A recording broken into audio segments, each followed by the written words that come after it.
Next Monday, the new update, Fieldwork, will be released for Space Engineers 1. That's right, Space Engineers 1, not Space Engineers 2 like that liar Past Zero said. He doesn't know what he's talking about. Stupid idiot, can't even read a sign that says contaminant.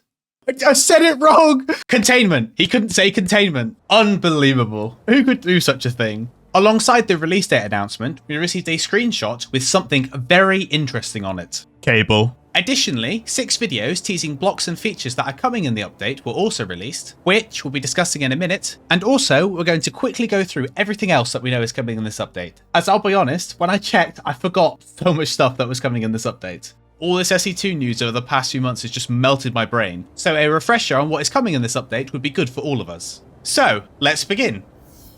6 fellow Space Engineers YouTubers were given early access to the Fieldwork update to show off various blocks and features. These videos are all really good and are definitely worth checking out, so I will link all of them in the description for you to watch. And you will watch them. Tell them Zero sends his regards. The first 2 videos were by Beeblebum and SurvivalBob, and they take a look at the new cargo ship encounters in the update. And first of all, I'd like to say that these videos were chaos. I have not had this much fun watching a Space Engineers video in a very long time. As we were told in last week's teaser, the new cargo ships are mid-tier encounters below the endgame Factorum encounters from the Contact update, but above the new Unknown Signal encounters. In Beeblebum and SurvivalBob's video, we get to see a couple of these new cargo ships, and I'm going to be honest, some of these new cargo ships are really fun and creative looking. There is one that is literally just a drone with landing gear on the front that is carrying a cargo container, and that just looks so good. There's a mix between small grid and large grid cargo ships. Previously, all of the cargo ships were large. And there's 23 different types of cargo ships in total, all of which have a chance to spawn in with some drones as well. And the behaviour of these cargo ships is quite dynamic. They send messages in chat like the Factorum encounters do, and if they've had enough, they will send a message to tell you you can have the cargo and then they'll fly away. Very similar to what we were shown in the first teaser for this update. If you want to see examples of this, again, Beeblebum and SurvivalBob's videos are in the description below. I had a whale of a time watching them, so I'm sure you'll enjoy them too. And also they go into far more depth than I do in this video. Apparently these cargo ships will fly to stations of the same faction, which is very interesting. And not all the cargo ships are passive ones that you'll have to raid. There is also pirate cargo ships, which kind of look like stolen ships. And we get to see an example in their video, and it spawns in the main ship and 3 drones, and one of the drones has a railgun. So these things are going to be a challenge as well. The cargo ships will have a lot of loot for you to collect once you've defeated them, ammo, ore, components, and even in a rare chance, Prototech components, so that's a very good incentive for you to defeat them. And also, of course, all the blocks on them have components, so you'll get to loot those as well. In their video, we also get a look at a new hydrogen tank called the Lab Hydrogen Tank, which looks so good. I like the industrial hydrogen tank, but it's kind of meant for like outside your ship, if that makes sense. It doesn't look like something you'd have internally. And this looks like a straight up upgrade to the normal hydrogen tank, which after all these years is starting to show its age. We also get a close-up look at one of these new pipe blocks that we've been seeing in all the teasers. This is called the Pipe Junction, and it's revealed in the description that it's a decorative block just for detailing. Instead of being smug about being right, I'm instead going to say that I love how these blocks look, and I cannot wait to get my hands on them. And finally, briefly, we see a beautiful block that we've had no teasers for whatsoever. And that is the Corridor Round. And this looks amazing. It looks like something straight out of the Millennium Falcon or something. I'm going to use these absolutely everywhere. Once again, all of this is from SurvivalBob and Beeblebum's videos, so check them out if you want to see the different cargo ships in action, and also if you want to get a better look at some of these new blocks. Pandemicplayground gets a look at the Prototech fusion reactor, and let me say, up close, this thing looks absolutely beautiful. It has this spinning thing on top, and as we all know, I love spinning things. As most of us predicted, the Prototech fusion reactor uses hydrogen and not uranium, which in theory makes it much easier to use as ice is so much easier to get, and the reactor has a maximum output of 400 megawatts. Now for comparison, the large grid hydrogen engine has a maximum output of 5 megawatts, and the large reactor has a maximum output of 300 megawatts. So it's 100 megawatts on top of that, and it has an easier to obtain fuel. And whilst Pandemic didn't show it in their video, some of the Prototech blocks have other hidden modifiers, like the Prototech drill picks up extra ores when it mines, so potentially the Prototech fusion reactor might be more efficient than the hydrogen engine, and might use less hydrogen to generate the same amount of power. We'll have to see. But regardless, if you want to see this block in more detail, check out Pandemicplayground's video in the description below.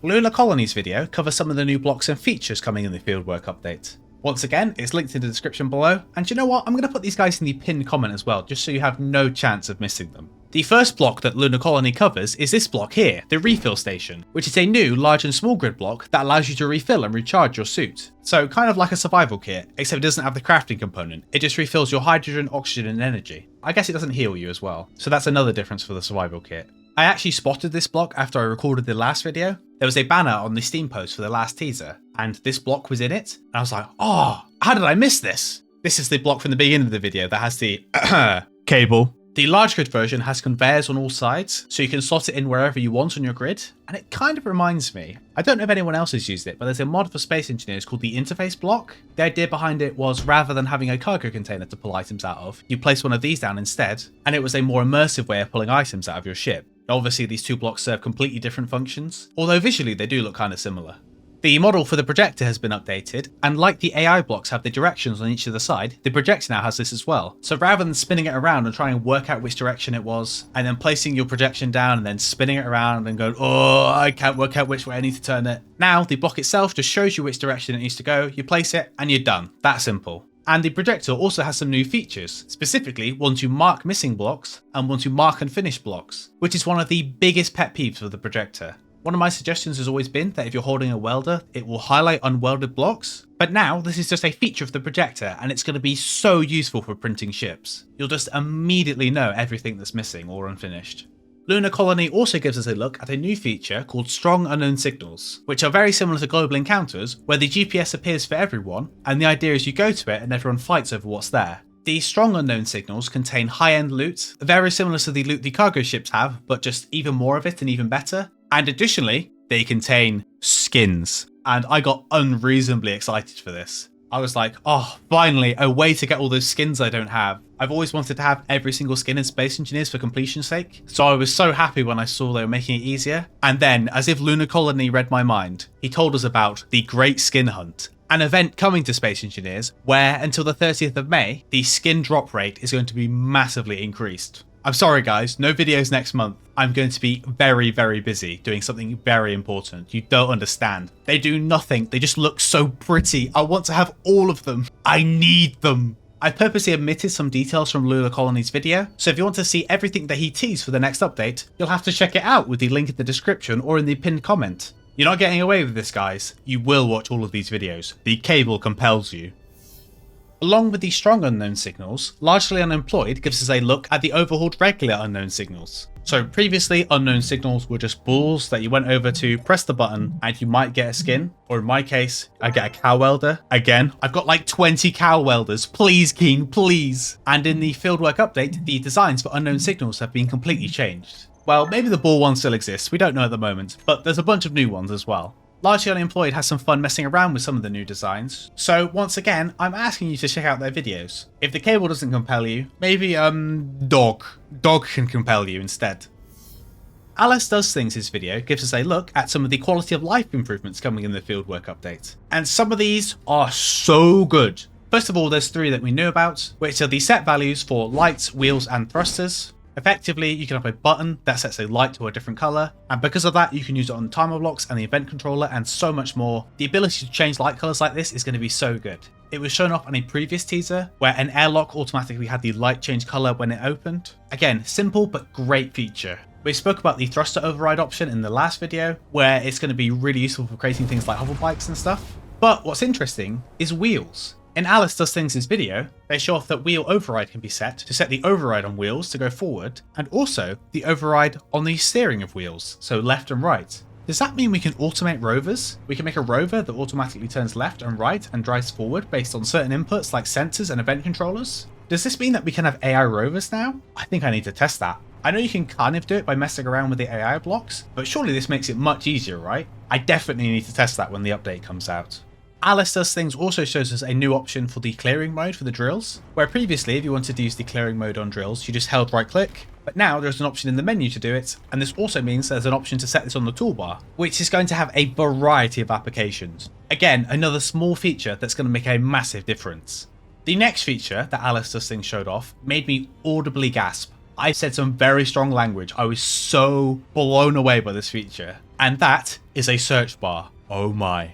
A search bar that lets you search any list that has multiple items in it. Think your event controller, think your jump drive markers, think your custom turret controller. Rather than scrolling through all your options to find the one you wanted, you can just type it in. Oh, this is so good. But that's not even the bit where I gasped at. I was thinking, oh, this is great, what a great feature. It's also available for the entity list. If you open up the F10 menu, you can look at all the grids in your world, and you'd have to scroll through and go, oh, where is it? I know it's here somewhere. You can just type in. That's amazing. That is going to be so useful. I cannot wait. There's also a couple of other things that are shown in Alicedoesthings' video, like improvements to GPS, new key binding options, and a couple of other things. But as I've said repeatedly in this video, if you want to see everything in them, you'll have to watch their videos themselves, linked in the description and on the pinned comment below. Right, it's recap time. Here's a list of everything that we know is coming to the game that wasn't covered in the 6 teaser videos that came out this week. First of all, the small grid small oxygen tank. It's much smaller than the normal oxygen tank on small grid, and it's going to be very useful for compact builds. The striped lined floor blocks. We don't know much about these other than the fact that they're lines on the ground that I guess you're supposed to follow to get to a destination. We've seen a couple of different examples of these in different teasers, so we definitely know they're coming, but we'll have to wait and see what they actually are. When I first saw them, I said they were kind of like Half-Life blocks, and that's kind of funny considering the fact that we know that this update is science themed, and also there's a block that looks very, very Half-Life in design. There's a couple of different variants of these cosmetic pipes that I mentioned earlier. There's one in this ship here, which I think we also saw in Beeblebum's and SurvivalBob's video. But again, we know that these are cosmetic only, but that doesn't mean they don't look very cool. There's a glass door and corridor here. Again, we haven't seen much about these. We kind of speculated they were greenhouses or something before, but considering this is a science update, it's probably got something more to do with that. Next to these glass corridors and door were these tanks here, and considering the fact we know there's a lab hydrogen tank coming in this update, we can presume that this is probably that. Here you can see the large grid small connector, which is a large grid version of the small connector. And then in the previous teaser, we got to look at a bunch of science, or I guess they're now lab blocks. There's 4 different desk blocks you can see here, 2 different variants with monitors on, this corner one here with what I think is an oscilloscope on it and a microscope, and there's also this one here that has a microscope on it and then some vials, and this up here says containment in case you didn't know. There's also a new large grid sink block coming as well. We previously got a small grid version of the sink, so now we're getting a large grid version. There's a new oxygen tank coming up here, which is presumably a lab oxygen tank to go with the lab hydrogen tank.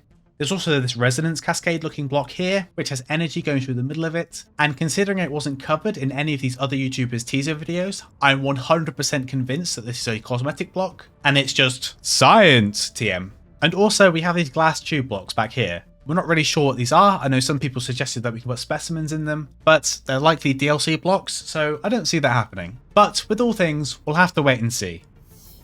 On Monday the 28th at 5 PM UTC, Space Engineers will be doing a live stream on both Twitch and YouTube to show off all the new stuff, and the Fieldwork update will also be released during that live stream. So if you want to see everything that is getting added in the update and other hints towards the future, don't forget to check out this stream. But if you can't make it, don't worry, as I will of course be covering all of it on my channel. So don't forget to like this video and subscribe to this channel to see that.